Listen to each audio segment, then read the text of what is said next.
Well, Patricia O'Connor, and let's see if I can get her in this picture. Let me see if I can do it. Is there a way? I've got an ear and an eyeball. That is, I don't know, that might be our signs of life for tonight. I'll put her dog treats here just out of frame, and if I know her, she'll go for them and make a cameo like she does with my coffee sometimes. All right, what we're looking at here is a California oak. This is Patricia O'Connor and the Bonsai balcony. We are at Frida's place tonight, and I have this little oak. I really like it. I bought it from Jonas's bonsai tonight. By the way, he's it looks like he has started to do YouTube videos. He's always done YouTube videos, but he might be not to put any pressure on you, Jonas, but would dearly love to see more of your work out there. I'm looking for my was looking for this. My oily rag. I have brought this tree in from the bench, and tonight we are going to do a slight amount of prune back to it. Tonight's video will be fun. I will enjoy this. You can see, hopefully we will. You can see the green moss here on top is starting to take over. That was one of last year's projects, in that I picked, we had a couple of good little clumps of moss going here, and but also I wanted to redo the top dressing and stuff. So what I did was I pulled up our clumps and I dried them, and then I mixed them with moss, peat moss, and reapplied them evenly to the top here. And you can see it's just now starting to take over. It's not going all in here, but there are little lumps of it are getting bigger all the time. And I expect eventually to have it all looking like that. We've also got a little mushroom. No, that's not a figurine or nothing. That's just came up volunteer. And I had a little bit of clover in here, or a little bit of weeds to pull, and I pulled them and was so very careful not to mess with the mushroom. Had I picked that mushroom or accidentally broken that mushroom, either you were an old hippie or not. What you do if you want to see more mushrooms is when you pick one, thump it, and by thumping it, you will cause it to. The theory is, see, this is old hippie talk. I don't really know if this is true botany, but in Texas, growing up as hooligan teenagers, when we picked mushrooms, we would make sure we thumped them. That way, there would be more mushrooms when we came back for them. Eventually, cattle feed caught onto that and started coming with some sort of anti-spore compound. At least that's what they told us was what was responsible for our disappointing mushroom hauls in later summers. We were able to adequately blame it on the man. So yeah, okay. So what I have been doing while I've been sitting here talking psychedelics was I added, oh, you can't even hardly see that. I'm gonna come down a little bit on that. I added a little oil of baby. Just stop there long enough to finish what I'm doing to this pot. I added a little baby oil, a little oil of baby to the pot, and now it looks a lot better with just, I didn't even add any more baby oil to this pot. It's the rag that I always use, so it seems like it always is, uh, fairly laden with oil, like a tanker, I suppose. And it sure does improve the look of this guy. So just a little bit more, just a little bit more of this. I guess I can work on the other sides when I get around to them.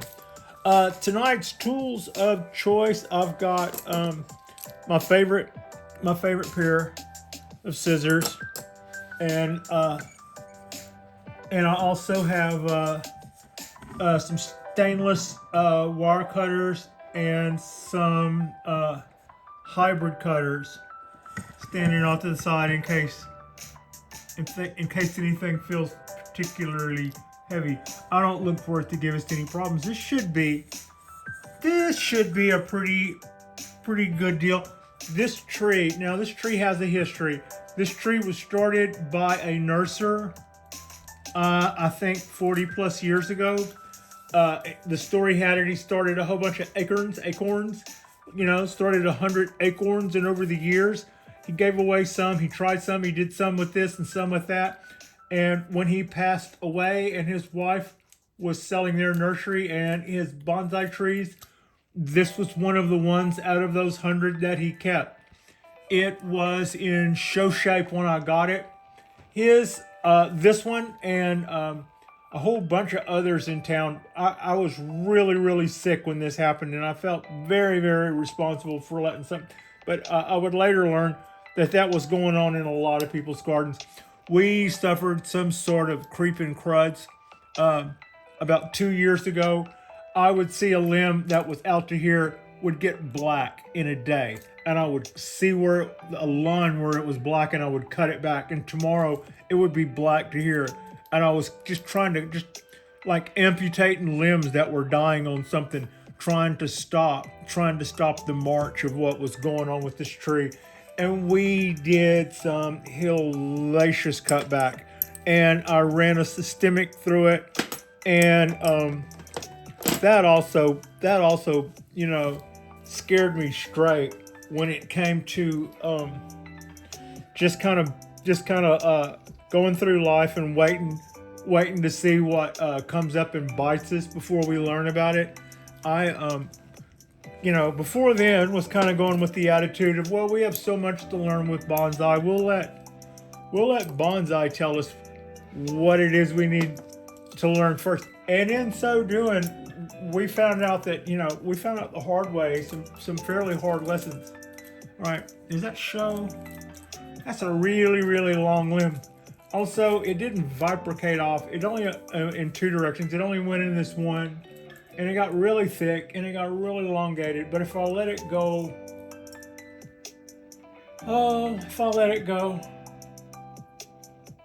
to here, I've got 1, 2, 3, 4 or 5 buds there anyway on the end of that on both sides. And another reason we're doing this, I should probably. Oh, by the way, it's the holidays. Did I say it's the holidays?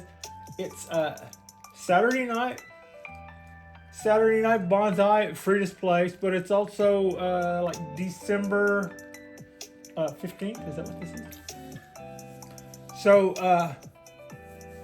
yeah, we've got that going for us. But this particular oak is an evergreen, and straight up, we'll just take that guy back, and so it will continue to flush out stuff. It just will. It's what it's doing now. It will continue to keep on doing, and with no abandon. So we're fine with that. This is the time of year to start pruning that back so that we can get some choices out of these. I was hinting earlier about telling the story. I'm going, for those of you who have seen my videos before, bear with me. I'm going to tell the story of the oxen. I had a hard time getting my cork bark oak to develop in the first couple of years. And what I learned was I didn't have the branch structure that I was hoping for. But I didn't want to cut what I had because I did not feel like there was enough down there to be cutting anything off. And while that might be so, it's probably not the best idea to cut something and lay it bare. It's not a good idea. Let me just say that. Um, when you find yourself running low on choices and you feel like that doesn't allow you the opportunity to prune stuff back, that is also not allowing you the opportunity to do things that would cause you to get more backbutting. Uh, whenever you go through, whenever you have a branch and it's the end, continue, say that's the end, there's going to be a lot of hormone buildup in that end. And that end of that hormone buildup among those is going to be something called auxin. And that buildup of auxin is going to tell the tree that that is got apical dominance. And that is going to tell the other parts of the tree, back off. The king has already been crowned. All of y'all are, those that are lessers will be lessers. Those that aren't getting enough light will get overshadowed. And everything gets kind of like settled from in some way in the tree based on that downward. So when you go through and you clip off that guy with apical dominance, and what that does is cause more hormones to go running around the tree all over the place, because the spot that had that high hormone stockpile has now been gone, and or those hormones have been released. Then you get a situation where that branch will back bud. If it were just trying before to get to elongate and get longer and longer and longer, and everything back here was dying back, and you don't feel like you can do anything about it because you don't want a really long branch, but on the other hand, everything dying back is the opposite of bonsai. We want everything compact. We want everything brought in close. We want everything, So with all of that going on, it feels a little counterproductive. But as soon as you go back and you do this, what we're doing is we're changing the allocation of the hormones that are running through the trees. Everything the trees thought it knew about who was boss and why has just changed. And when you do this, you are encouraging backbutting, and you are encouraging other branches to they hear the call of the wild, so to speak. It's tells everybody that when it comes to being a big tree, it's all to play for, and they are as much a part of it. So that's how we do that. And once I figured that out, my cork bark oak began to look quite a bit better. And it's not like I was completely out of the woods. No, the tree took an upward turn like nothing, like nobody's business. My ability to develop that tree took a big step up when I started feeding it, started watering it more, and started pruning the tips more. And those three things, when it came to that tree, this one, I don't prune it as much. It has almost the same growth habits as the cork bark. It's just not as hyper about it. The cork bark is almost, it is Mediterranean, and it just, when it's time to go, it's just flushing some stuff like nobody's business. This guy still kind of goes on an oak pace. We're looking at the back of it now, which is something I don't say a whole lot. I don't a lot of times tend to think in terms of trees as having fronts or backs. So you'll hear me say a lot of times, this tree or that tree doesn't have an absolute front or back to it. And if I were looking at a tree to buy and I walk up to it and I go, it doesn't have an obvious front, I'm bragging on it. I always think that's a cool thing if a tree doesn't have a most obvious front. Now, here's what. In past, I've cut this guy. I've cut branches off from around here for several years, and prior to my getting the tree, somebody removed a heavy limb from right here once. That was um, about a half inch thick limb had once been removed from right here. I can see its remnant. I'm gonna go back with the limb there. I think in the last couple of years we've probably taken on a little bit more growth this way, and I don't want it to all start going top-sided. I want to bring the trunk back down low. Plus, I am from the land where the oak trees where I came from. Now, this isn't a Louisiana oak, but those guys, they had limbs at the bottom, the bottom left limb or the bottom right limb and that back branch. Those guys, on a super huge 200-year-old oak tree, you would see those things running along the ground. They would start off 12, 15 feet or maybe 10, 12 feet over your head. And then 25 feet out, they're so big and so thick and so heavy that they're with every foot forward, they're going 6 inches downward too, just under their own weight. And by the time, you're halfway, the limb is halfway out, they're running along the ground like this, actually touching the ground. And I was surprised whenever I heard people air layer oaks. And the reason I was surprised, because as a kid, I looked at those limbs running along the ground and used that as evidence that probably wouldn't work, because I never see those limbs root. Those limbs, some of them are currently, you'll see in Easter, people will take their kids in Easter outfits before they go to church, and they'll all go sit down on an oak tree limb all lined up, and you would see pictures like that in the South for years. And just because they just would run along so close to, and they're big, fat, 1 foot thick limbs that are really long before they make their way out there to the ground. So that's kind of what I'm used to seeing. And if I were to do an oak tree with those dimensions, I would almost have to have a display that would be 3 or 4 times as wide as this pot, because that's how far out those elongated bottom limbs would go. But that's what those Louisiana oaks do. And what they said growing up was the Louisiana live oak grows for 200 years, lives for 200 years, and dies for 200 years.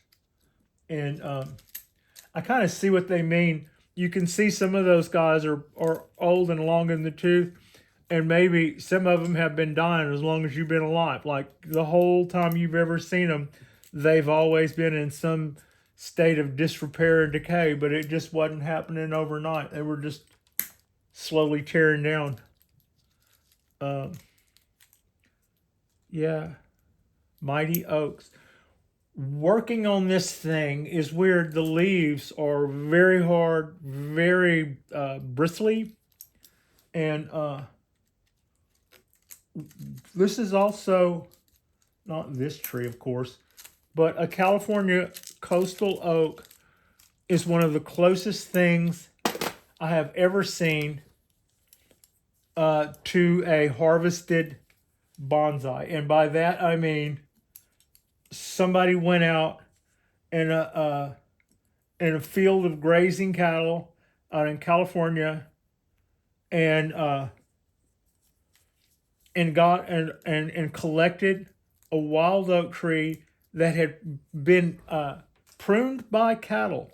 Every spring, every summer, it was constantly being pruned by cattle, and the trunk was huge and thick, and it was field grown and cow field fertilized and cow pruned with loving care. And I mean, when I saw it, it had already been trained for a couple of years. But the owner had said it was very much like that, looked very much like the tree that they had harvested. That it was as close to show ready as you could just about get from being cow pruned. So, you know, that would be good, I guess. Thank you to the cows for the nice work on the tree there. All right, these guys, yeah, these lower guys go, and that can go. Just that's you kind of rub those off, and then this could be a back branch. We can keep that. I don't know. Yeah, no, I'll keep this. I'll keep this. And all right, that's got us as far as that's concerned. And I think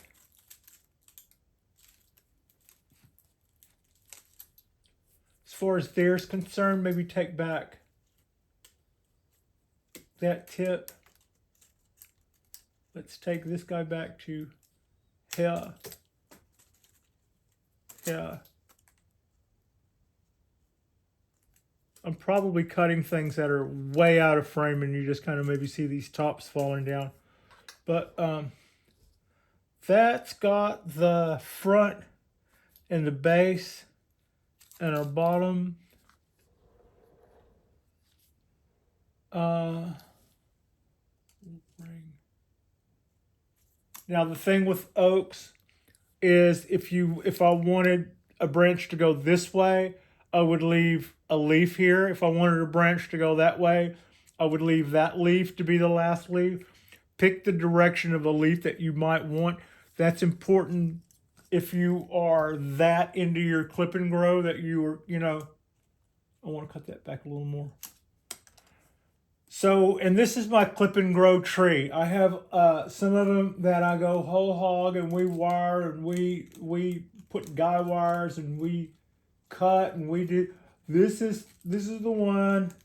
This one and my trident maple are my attempts at clip and grow. So we'll see how that goes. So far, except for the part where I've been having dieback, which is no reflection on clip and grow is the method. This tree has been going really well, and I was really happy to have it. And my opportunity to put this in a show was 2 years ago. That would have been something. That would have been something to do. I don't have a lot of regrets in that way. People are talking me into being a part of shows more than I actually wanted to be a part of shows, and I understand why. It's just a part of being. You know, they're wanting me to be more of a part of the community, and I get that. And also, at the time, I looked at it like, well, I didn't start this tree. Why would I put this tree? That's all the more reason to honor whoever has gotten this piece of living art to here, wherever here is. So, yeah. And our aim is to get that tree, get this guy back there. And it has been doing really well. What I learned with that setback that I had a couple of years ago with some extreme dieback was about preventative maintenance, and also about trying to just generally keep them healthy. Going in is the best prevention. Is a healthy tree won't have those issues. And I thought it was odd when I heard somebody say it, but sick trees will actually like signal predators. I think that's weird, but in a world where they evolved without us, pretty much, predators are what we think of as what kills them. But in their world, if they have part of them that is dying back, nobody's going to come along and prune them in the wild necessarily. And it might have been that that was a niche filled, one of the niches filled by predators. That would sort of make sense. And I think I heard somebody lecturing on that just the other day. They were going, yeah, you lose a limb over termites or something to a juniper out in the wild. But it had a buildup of salts going that was ultimately going to kill the tree, and it lost a couple of limbs at the expense of saving the tree. Kind of, it was the gist of the lecture, and I thought that was wild and very eye-opening. And I hope to learn more about that. It's kind of not what we're talking about tonight, but that was just sort of the end of that train of thought that, sometimes what begalls us, or what we can't believe is such a bad run of luck, is actually historically and horticulturally part of a survival method for these guys over the years. All right, I could make this a longer video. I don't see a need to. That's pretty much what I wanted to do. The cutback that we've already done on this tree last spring, last summer, last fall, and this past summer and now have got us a long way. We've made up quite a bit of ground since I had to chop this thing back. Oh God, it was almost skeletal at the time. It was so scary looking. I thought, man, you were making this tree look really oogly, and there's no end in sight. But it's bouncing back with a vengeance, and we're coming along. And this is our California coastal oak. Before I'm done with this, I probably won't do the whole pot, and I'm not going to do the whole pot with baby oil on your watch. But before I'm done with it and take it back out, I will have done that. We cleaned up all the stuff down here. This has gotten a little fatter. I think y'all can see our feature there. You can see our hollow feature there in the trunk. At some point, I'll probably have to break out the power tools and keep that open. I love that little feature. And at one point, I can see where I had a limb out this low. I guess that is maybe a little low. And that guy was, it was as big around as my little finger. That might be a little low, but I've got one going here, and we've got one going here, and we've got a back branch. And I'm going to allow those, and I'm going to encourage those. I'm not going to allow them. It's not up to me. It's up to the tree.